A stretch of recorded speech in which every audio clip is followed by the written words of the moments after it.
mamaya ulit.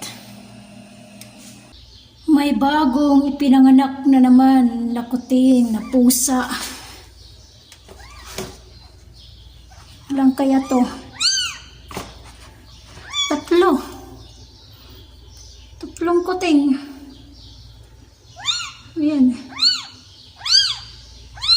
Umalis yung pusa, yung malaki, yung ina. Siguro kakain sa labas. Maghahanap ng makakain.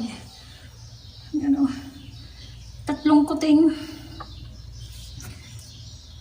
Pinanganak siguro to kasi wala pa to kahapon. Baka kagabi. Kasi hindi pa dumidilat yung mata eh. Kagabi lang siguro to pinanganak. Oh. Wala pa yung mata, hindi pa dumidilat eh. Pagkakita sa akin, umalis yung yung ina. Yung ina nitong mga kuting. Siguro maghahanap ng makakain sa labas.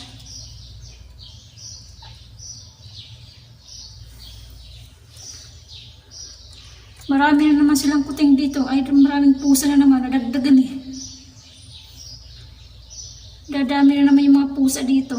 Mga pusang walang makain.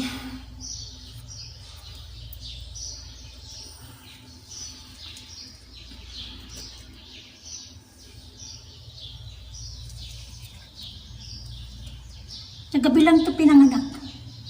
Sigurado. Kasi kahapon wala pa dito eh.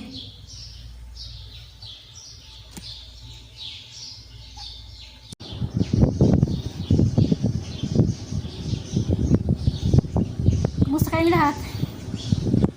Nandito ako ngayon sa labas.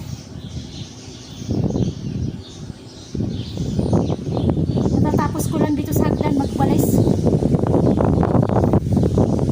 Kahit hindi pa ako magwawalis, nagwalis na lang ako. Lumabas ako eh. Kasi maalinsangan na naman yung hangin sa loob. Hindi na naman kaaya-aya yung hangin doon. Kaya lumabas ako. Yung hangin doon nakaka-stress.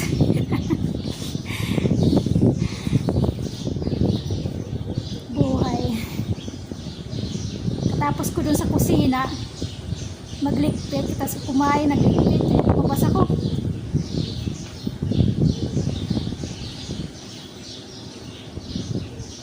Nagising kasi yung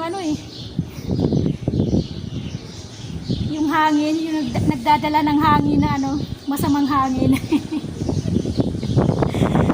Kaya ako lumabas eh. Ilang araw na naman, masama yung hangin doon.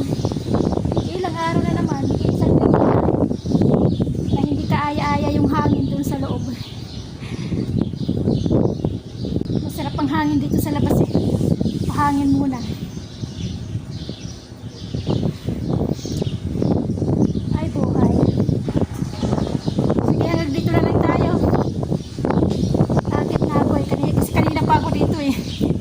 Siguro isang oras na.